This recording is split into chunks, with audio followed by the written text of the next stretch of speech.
ဟီဂျရီ၄ခုနှစ်မှာဖြစ်ရခုဖြစ်ခဲ့အဲ့ဒီဖြစ်ရကိုရဂျီဆိုပြီးတော့တော်တော်များများ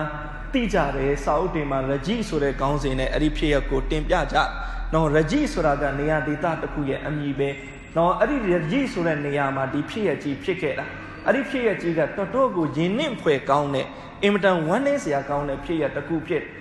အဲ့ဒီဖြစ်ရအကြောင်းလေးကျွန်တော်အခုတင်ပြမှာဖြစ်အဲ့ဒီဖြစ်ရကဘလူကနေစဖြစ်လဲဆိုတော့တမန်တော်မြတ်ကြီးဆလလာဟူအလိုင်ဆမ်စီမျိုးနွယ်စုနှစ်စုရောက်လာတယ်တစုရဲ့နာမည်ကအဒုလ်လို့ခေါ်တယ်နောက်တစုရဲ့နာမည်ကကာရတ်လို့ခေါ်တယ်အဲ့ဒီမျိုးနွယ်စုနှစ်စုကတမန်တော်ကိုရှောက်ထားတယ်ယာရဆူလလာကျွန်တော်တို့မျိုးနွယ်စုတွေကိုကျမ်းတော်မြတ်ကုရ်အာန်သင်ပေးဖို့အတွက်တမန်တော်မြတ်ကြီးဘက်ကနေကုရ်အာန်ကိုကျွမ်းကျင်တဲ့ဆွာဟာတွေစေလို့ပေးပါ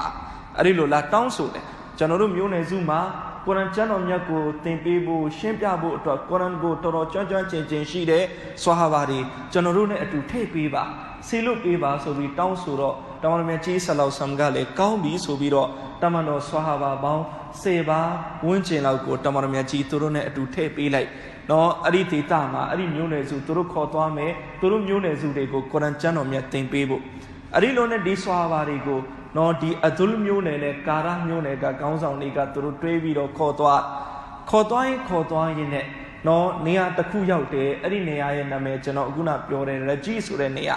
ာအဲ့ဒီရဂျီဆိုတဲ့နေရာမှာဘနီလေဟယာန်ဆိုတဲ့မျိုးနယ်စုတစုနေတယ်အဲ့ဒီမျိုးနယ်စုကတော်တော်အင်အားကြီးတဲ့မျိုးနယ်စုပဲဒီတော့ဆွာဟာတွေကိုတွဲပြီးခေါ်သွားနေတဲ့လာခေါ်သွားတဲ့အဲ့ဒီကာရနဲ့အဒုလ်ကခေါင်းဆောင်တွေကလမ်းတစ်ဝက်အဲ့ဒီနေရာလေးရောက်တော့စိတ်ပြောင်းသွားစိတ်တောင်းပြီးတော့သူတို့ကအဲ့ဒီရဂျီမှာရှိတဲ့ဘနီလေဟယာန်အုပ်စုကိုသူတို့ကအချက်ပေးလိုက်တယ်ငါတို့ဒီဆွာဘာတွေကိုဒီမှာလုတ်ကြံလိုက်ကြရအောင်အဲ့ဒီလိုအချက်ပေးလိုက်တော့ဘနီလေဟယာန်ကနေပြီးတော့အယောက်ပေါင်း200လောက်ကဒီဆွာဘာ10ပါးကျော်ဝိုင်းလိုက်ဝိုင်းလိုက်တဲ့အချိန်ဆွာဘာတွေသူတို့ကိုခေါ်သွားတယ်ပင့်သွားတဲ့လူတွေကိုကြည့်လိုက်တော့အဲ့ဒီလူတွေကဟိုရန်သူတွေနဲ့ပေါင်းပြီးသားဖြစ်ဒီတော့ကျွန်တော်တို့တွေးကြည့်ဘလို့အခြေအနေမျိုးဆွာဘာတွေကြုံလိုက်ရတယ်လုံးဝမမျော်လင့်ထားတဲ့ပုံစံကြီးနောက်ဆုံးဆွာဘာတွေသိသွားပြီငါတို့ကိုလာခေါ်တဲ့သူတမန်တော်မြတ်ကြီးစီမှာလာပြီးငါတို့ကိုခေါ်တဲ့သူဟာသူတို့ဟာဒါလူကောင်းတွေမဟုတ်ဘူးလူဆိုးတွေပဲလူယုတ်မာတွေပဲသူတို့ငါတို့ကိုတစ္ဆာဖောက်လိုက်ပြီးအဲ့ဒီလိုနဲ့ဆွာဘာတွေဟာအနားမှာတောင်ကုန်းတစ်ခုရှိအဲ့ဒီဆွာဘာတွေကိုအမီရအဖြစ်နဲ့တမန်တော်ဘသူကိုထည့်ပေးလိုက်လဲဟာဇတ်အာဆွမ်ဘင်ဆာဘစ်ရဒီအလ္လာဟူတာလာအန်ဟူတခင်ကိုထည့်ပေးလိုက်ဒီတော့ဒီဆွာဘာကဥဆောင်ပြီးတောင်ကုန်းတစ်ခုပေါ်တက်သွားတောင်ကုန်းအပေါ်မှာဆွာဘာတွေမတ်တရက်တောင်ကုန်းအောက်မှာဒီရန်သူအယောက်200ကျော်ဝိုင်းထားဒီတော့ရန်သူတွေကဘလို့လှည့်ဖြားပြီးခေါ်လဲဆိုတော့အောက်ဆင်းလာလိုက်အောက်ဆင်းလာလိုက်ငါတို့အားလုံးအသင်တို့ကိုလွန်ငင်းခွင့်ပေးလိုက်မယ်ဒါပေမဲ့ဆွာဘာတွေတိသွားပြီဒါတော်တော်ရုပ်မာတဲ့သူတွေသူတို့လှည့်ဖြားပြီးခေါ်နေတာငါတို့ကိုသူတို့လွန်ငင်းခွင့်ပေးမှာတော့မဟုတ်ငါတို့ကိုတတ်ပြက်ဒီတော့ဆွာဘာတွေကငါတို့အသင်တို့လွန်ငင်းခွင့်ပေးစရာလည်းမလိုဘူးအသင်တို့စီကလွန်ငင်းချမ်းသာခွင့်လည်းငါတို့မတောင်းအသင်တို့စိတ်ဓာတ်တွေကိုလည်းငါတို့သိသွားပြီးငါတို့အသင်တို့နဲ့ရင်ဆိုင်ဖို့ပဲအသင့်နောက်ဆုံးငါတို့အသက်တွေသိသွားပါစေငါတို့ရင်ဆိုင်မယ်အဲ့ဒီလိုတောင်ကုန်းပေါ်ကနေပြီးတော့လှမ်းပြီးကျင်ညာပြီးတော့အဲ့ဒီအာဆွမ်မင်ဆာဘစ်တခင်အလတ်စီမှာသူကတောင်းတယ်ဘာကြောင့်လဲဆိုရင်အောက်မှာရန်သူက200ကျော်ဒီတော့တောင်ကုန်းပေါ်မှာဆွာပါ10ပါးလောက်ပဲရှိတာဒီ10ပါးနဲ့ရန်သူ200ကျော်ကိုရင်ဆိုင်ဖို့ဆိုတာဘလို့မှမဖြစ်နိုင်ဒီတော့အလတ်စီမှာသူကတောင်းတယ်ရအလ္လာအလ္လာရှိမတ်တခင်အတွက်ကျွန်တော်တို့ရဲ့အီမန်နဲ့ကျွန်တော်တို့ရဲ့အီမန်ကိုထိမ့်သိမ့်ဖို့အတွက်ကျွန်တော်တို့ဆုံးဖြတ်လိုက်ဒီတော့အလ္လာရှိမတ်တခင်လည်းကျွန်တော်တို့ရဲ့ခန္ဓာကိုယ်ကျွန်တော်တို့ရဲ့ခန္ဓာကိုယ်တွေကိုအလ္လာရှိမတ်တခင်ထိမ့်သိမ့်တော်မူပေးပါဒီဆွာဘာဒီလိုသူကတောင်းအဲ့ဒီလိုနဲ့ဆွာဘာတွေကိုဒီအောက်ကဝိုင်းထားတဲ့ရန်သူအယောက်200ကျော်ကဝိုင်းပြီးတော့တိုက်ခိုက်တဲ့အခါမှာဆွာဘာ9ပါး10ပါးလောက်ကအဲ့ဒီမှာနေမဲ့တခါတည်းရှိတ်ဖြစ်သွားအဲ့ဒီထဲမှာဆွာဘာ2ပါးကရှိတ်မဖြစ်ဘူးလွတ်သွားသေးတယ်အဲ့ဒီဆွာဘာ2ပါး2ပါးမဟုတ်3ပါးလွတ်သွား10ပါးမှာ9ပါးရှိတ်ဖြစ်သွားပြီး3ပါးလွတ်သွားအဲ့ဒီ3ပါးရဲ့နာမည်ကတပါးကအဗ်ဒူလာဘင်တာရစ်နောက်တစ်ပါးကဇိုက်ဘင်ဝါသနာနောက်တစ်ပါးကခိုဘိုင်ဘင်အဒီအဲ့ဒီ3ပါးရဒီအလ္လာဟူတာလာအန်ဟွမ်ဒီ3ပါးကအခုလွတ်သွားတဲ့ရှိတ်မဖြစ်တော့ဒီမုရှရစ်တွေကဒီရန်သူတွေကဘာလုပ်လဲအဲ့ဒီ3ပါးကိုသူတို့ကျိုးတွေတုပ်ပြီးဖမ်းလိုက်ဖမ်းလိုက်တဲ့အချိန်မှာအဗ်ဒူလာဘင်တာရစ်ရဒီအလ္လာဟူတာလာအန်ဟူတခင်ကဒီရန်သူတွေကိုပြောတယ်မင်းတို့တိတ်မှန်ရရင်လည်းမင်းတို့တိတ်ဆိုးတယ် မင်းတို့ငါတို့ကိုလှည့်ဖြားပြီးတမန်တော်စီမှာလာခေါ်တယ်မင်းတို့ခေါ်တော့ကတော့ကုရ်အာန်သင်ပေးခိုင်းဖို့ဆိုပြီးတယုတ်တည်နဲ့ခေါ်သွားလို့ငါတို့ယုံကြည်လို့လိုက်လာတာမင်းတို့လောက်ရကတိတ်ဆိုးပါလားအဲ့ဒီလိုဝေဖန်ပြစ်တင်တဲ့အခါကျတော့ဒီရန်သူတွေကဘာလုပ်လဲအဲ့ဒီအဗ်ဒူလာဘင်တာရစ်ရဒီအလ္လာဟူတာလာအန်ဟူတခင်ကိုပါထပ်ထပ်ပလိုက်တယ်နော်အဲ့ဒီလိုနဲ့အခုဘယ်နှပါးပဲကျန်တော့လဲနှစ်ပါးပဲကျန်တော့တယ်အဲ့ဒီနှစ်ပါးရဲ့နာမည်ကဇိုက်ဘင်ဝဆနာတပါးကနောက်တစ်ပါးကခိုဘိုက်ဘင်အဒီနော်အဲ့ဒီနှစ်ပါးကိုဘာလုပ်လဲဆိုတော့ခြေလက်တွေကျိုးတုပ်ပြီးတော့မကာကိုခေါ်သွားတယ်ကျုံအဖြစ်နဲ့ရောင်းစားနော်အဲ့ဒီအချိန်အဟုတ်စပွဲပြီးကာစားဆိုတော့နော်မကာကမုရှရစ်တွေနဲ့တမန်တော်မြတ်ကြီးနဲ့အင်မတန်တင်းမာနေတဲ့အချိန်ဒီတော့မကာကမုရှရစ်တွေကလည်းဒီမောင်ကာကိုပဲထိုင်ဆောင်နေတာဒီတော့မကာကမုရှရစ်တွေကသတင်းကြပြီးအခုဆွာပါနှစ်ပါးအဖမ်းခံပြီးတော့အခုမကာမှာကျုံအဖြစ်နဲ့ရောင်းစားနေပြီနော်ရောင်းစားခံနေရဒီတော့မုရှရစ်တွေကအလူရက်ဝယ်ဖို့ဆိုပြီးပြေးလာနော်ပြေးလာရတဲ့ရည်ရွယ်ချက်ကကျုံအဖြစ်ဝယ်ပြီးတော့အိမ်မှာခေါ်ဖို့ခိုင်းဖို့မဟုတ်နော်ကျုံအဖြစ်ဝယ်ပြီးတော့ကောင်းကောင်းဒုက္ခပေးပြီးရက်ဆက်ဆက်ဆံနှိပ်စက်ဖို့အတွက်အဲ့ဒီရည်ရွယ်ချက်နဲ့သူတို့ကလာဝယ်တဲ့အခါမှာဇိုက်ဘင်ဝဆနာကိုဘသူကဝယ်လိုက်လဲဆိုတော့အူမယဘင်ခလဖ်ကတာရီကကလုံးအကောင်90ပြီးဝယ်လိုက်နော်ဇိုက်ဘင်ဝဆနာကိုအူမယဘင်ခလဖ်ကတာရီက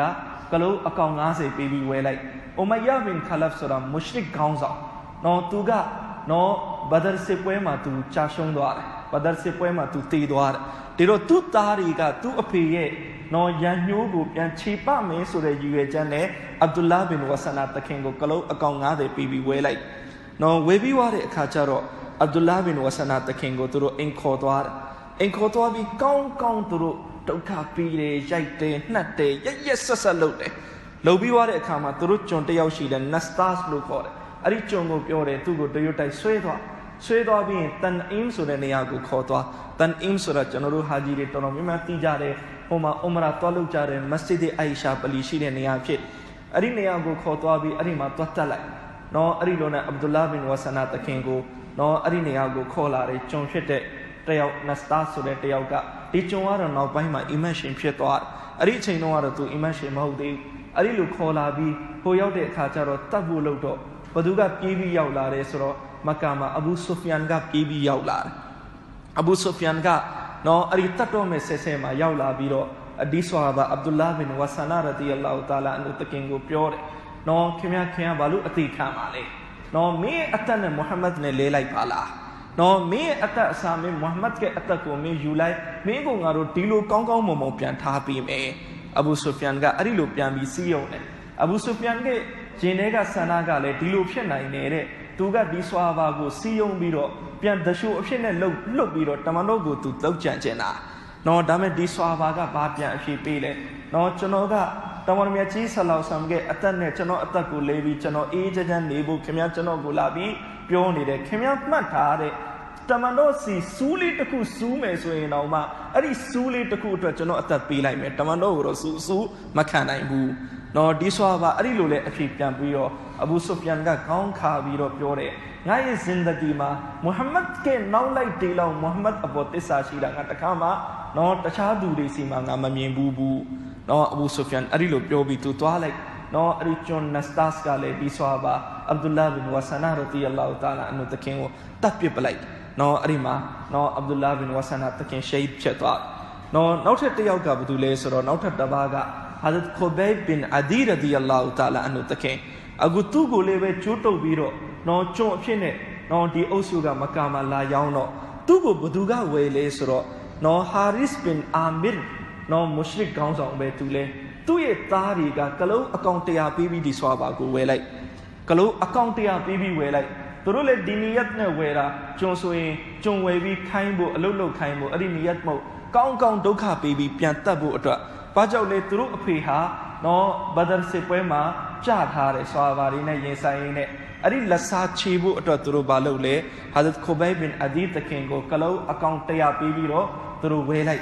ဝယ်ပြီးသွားတဲ့အခါကျတော့အခုခိုဘိုင်ဘင်အဒီတခင်ကအဲ့ဒီဟာရစ်ဘင်အာမီရဲ့သားရဲ့လက်ထဲကိုရောက်သွားအိမ်ရောက်တဲ့အခါထုံးစံတိုက်ပဲကျိုးတုပ်ပြီးဘလို့နှိမ့်ဆက်လဲဆိုတော့ရက်တော်ကြာအောင်ဘာအစားတောက်မှမကြွေးပဲနဲ့ထား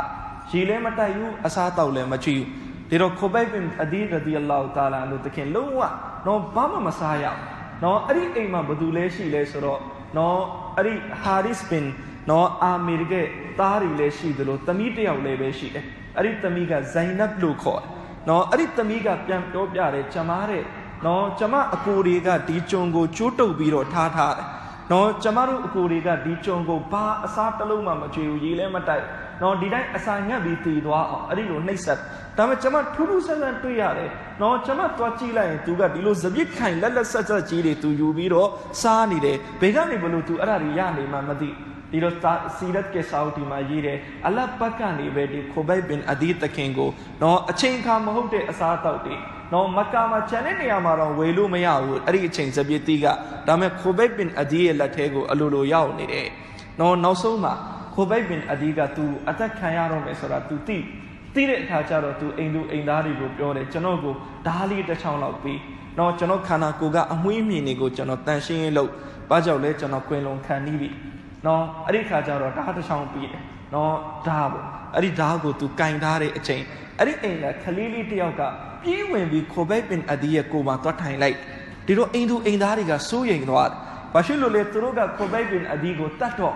အခု Khubayb bin Adi ရဲ့ပေါင်ပေါ်မှာဒီခလေးလေးသွားထိုင်လိုက်တော့နော်အမှန်တကယ်ဆိုရင်ဒီလိုလုပ်လို့ရတာပေါ့ Khubayb bin Adi ကခလေးကိုဒါပြန်ထောက်လိုက်မယ်ခင်ဗျားတို့ကြုတ်ကိုလွတ်ပေးမှခင်ဗျားတို့ခလေးရဲ့အသက်ကိုချမ်းသာပေးမယ်အဲ့ဒီလိုပြန်လုပ်လို့ရတာပေါ့အဲ့ဒီခါအားလုံးကစိတ်ပူပြီးတော့သူတို့ခလေးဘက်ကိုအာယုံစိုက်ပြီးကြည့်တော့ Khubayb bin Adi ကအားလုံးကိုကြည့်ပြီးပြန်ပြောတယ်ခင်ဗျားတို့ထင်နေတာလားကျွန်တော်လွတ်ဖို့အတွက်ခင်ဗျားတို့ခလေးကိုကျွန်တော်တတ်မယ်ဓာတ်နဲ့ထောက်မယ်အဲ့လိုလုပ်မယ်ခင်ဗျားတို့ထင်နေတာလားခင်ဗျားတို့မှတ်ထားတဲ့ကျွန်တော်မွတ်စလင်ကျွန်တော်အဲ့ဒီအလုပ်မလုပ် Khubayb bin Adi radiyallahu ta'ala anhu တခင်အဲ့ဒီလိုပြောတယ်နော်အဲ့ဒါကြောင့်မလို့နော်အဲ့ဒီ Khubayb bin Adi တခင်ကိုဖမ်းသွားတယ်အဲ့ဒီကျွန်းအဖြစ်နဲ့ဝယ်လိုက်တဲ့သူတွေရဲ့အခုနညမတော်တဲ့ဇိုင်နပ်ကပြန်ပြောပြတယ်ကျွန်မဘိုးကမှဒီလောက်ကိုချင်းတရားကောင်းတဲ့သူကျွန်မမမြင်ခဲ့ရဘူးနော်သူ့လက်သေးကိုဒီခလေးရောက်လာပြီသူ့အသက်လွတ်ဖို့အတွက် तू မတရားဖို့အတွက်ဒီခလေးကို तू တခုခုလှုပ်လိုက်လို့ရတယ်နော်ကျွန်မတို့လည်းပဲအဲ့ဒီအချိန်ဘာမှတတ်နိုင်မှာမဟုတ်ဒါမဲ့ तू ဟာမွတ်စလင်ရဲ့ကိုချင်းတရားကို तू ပြသွားတယ်အဲ့ဒီလိုနဲ့နော်ဘာလို့လဲဆိုတော့ဒီ Haris bin Amir ရဲ့သားတွေကKhubayb bin Adi ကိုကြိုးတွေတုပ်ပြီးတော့သူတို့ဘဲကိုခေါ်သွားလေအခုနတန်အင်းဆိုတဲ့နေရာကိုပဲခေါ်သွားပြီးတော့ကားစင်တင်လိုက်နော်ကားစင်တင်ပြီးတော့နော်သူတို့ကျုံနေအများကြီးဘေးနားမှာပတ်ပတ်လဲထားတယ်ထားပြီးတော့နော်လှန်နေနဲ့လှမ်းစိုက်ပြီးတော့တတ်တယ်နော်အဲ့ဒီလိုတတ်ခံဒီအချိန်မှာပဲနော်အဘူဆိုဖီယန်ကရောက်လာ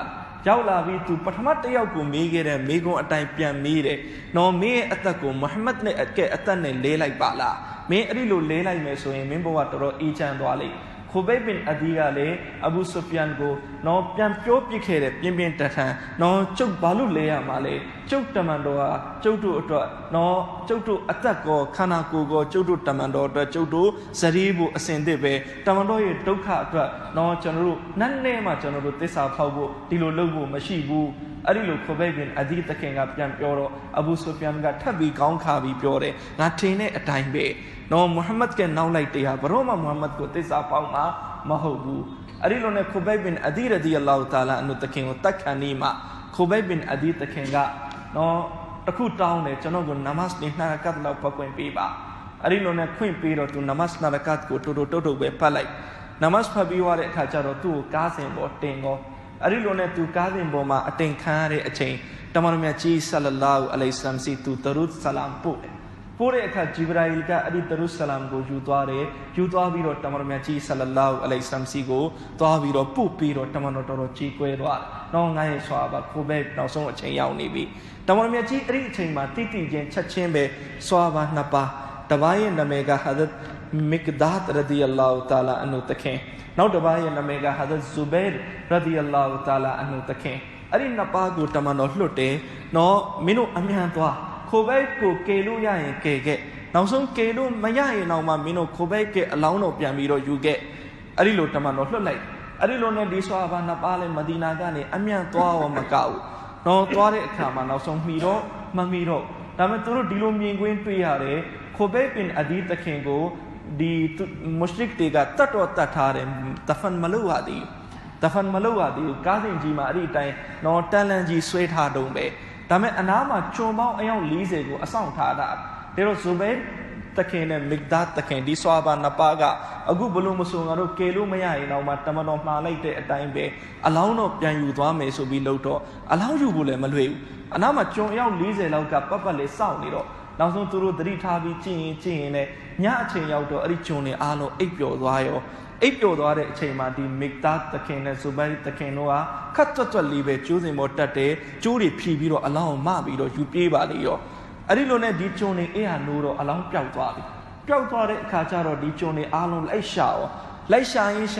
ရင်နဲ့လမ်းတနေရာမှာသွားပြီးတော့တွေ့တယ်မိသားတခင်နဲ့ဇူဘိုင်တခင်တို့နဲ့အတူဒီအလောင်းကိုနော်ဒီတော့ဒီကျွန်တွေက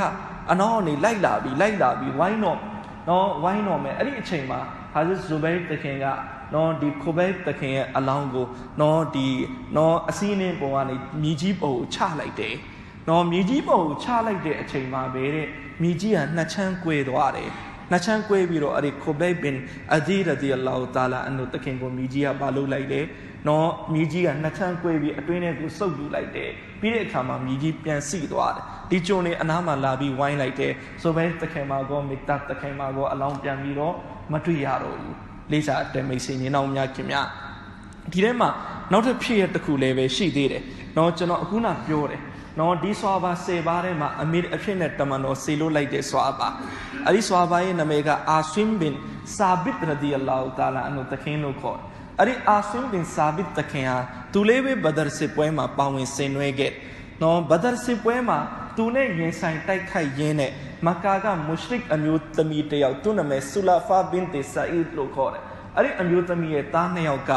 ဘဒရ်စစ်ပွဲမှာတည်သွားတယ်ဒီတော့ဒီအမျိုးသမီးကအဲ့ဒီသတင်းကြားတဲ့ကသူကဘာနဇာကိုတာလေဆိုတော့ငါတနေ့ကျရင်အဲ့ဒီအာဆွင်ဘင်ဆာဘစ်ကဦးကောင်းတဲ့ကိုအရက်ထည့်ပြီးတောင်းမယ်နော်အာဆွင်ဘင်ဆာဘစ်ရဒီအလ္လာဟူတာလာအန်ဟူတခင်ရဲ့ဦးကောင်းတဲ့ကိုအရက်ထည့်ပြီးတောင်းသူမက္ကာမှာကျင်ညာထားတဲ့အာဆွင်ဘင်ဆာဘစ်ရဒီအလ္လာဟူတာလာအန်ဟူတခင်ရဲ့ဦးကောင်းကိုယူလာပေးနိုင်တဲ့သူကိုကလအုပ်အကောင်90ပေးမယ်ကျင်ညာထားဒီတော့အခုသတင်းကြားရပြီနော်ဒီအာဆွင်ဘင်ဆာဘစ်တခင်ဒီမှာအသက်ခံလိုက်ရပြီသတင်းကြားတော့မက္ကာကတချို့လူတွေဒီကလအုပ်အကောင်90မှတ်တာပေါ့လေမှတ်တဲ့သူတွေကအပြေးအလွှားလိုက်လာတယ်ငါတို့ဒီကောင်းကိုဖြတ်ပြီးယူသွားလိုက်ဖြတ်ပြီးယူသွားပြီးတော့ဒီဆူလာဖာကိုတွတ်ပေးရင်ဆူလာဖာကသူအရက်တောက်ကိုသူနဇာကိုထားတယ်သူငါတို့ကိုကလအုပ်အကောင်90ပေးမှာအဲ့ဒီလိုနဲ့အပြေးလွှားလာယူကြနော်လာယူတဲ့အခါမှာသူတို့နော်အာဆွင်ဘင်ဆာဘစ်တခင်ရဲ့ခန္ဓာကိုယ်ကိုလည်းတွေ့တယ်နော်ခေါင်းကိုလည်းပဲတွေ့အဲ့ဒီလိုနဲ့သူတို့ခေါင်းကိုဖြတ်ဖို့ကြံတဲ့အချိန်ကျတော့အလရှမတ်တခင်ရဲ့ဘက်ကနေပဲအင်မတန်မှကိုပဲများတဲ့ပြားအုံနေတာအဲ့ဒီအာဆွင်ဘင်ဆာဘစ်တခင်ရဲ့ခေါင်းသားမှာအုံနေတာနော်ဒီမုရှရစ်တွေဘလို့မှခေါင်းဖြတ်ဖို့မောက်ကမရောက်ဒီလိုနဲ့သူတို့စဉ်းစားတယ်ငါတို့တအောက်နေမှာပြန်လာပြီးဖြတ်မယ်ဒီပြားတွေသွားလိုက်ရင်ငါတို့ပြန်လာပြီးတော့ခေါင်းဖြတ်နော်အဲ့ဒီအခါအလရှမတ်တခင်ဘက်ကနေဒီလိုအစီအမံဖြစ်သွားတယ်မိုးပေါ်ကနေမိုးရီအင်မတန်ဖြိုင်ရွာသွန်းလာနော်မိုးရီအင်မတန်ကြီးလာနော်မိုးရီကြီးလာပြီးတဲ့နောက်ပိုင်းမှာနော်အာဆွင်ဘင်ဆာဘစ်ရဒီအလ္လာဟူတာလာအန်ဟူတခင်ရဲ့ခန္ဓာကိုယ်ဟာရည်တဲ့မျောသွားတယ်နော်ဘယ်ရောက်လို့ရောက်သွားမှမသိနော်သူတို့တွေနောက်တစ်ခေါက်လာတော့ရှာ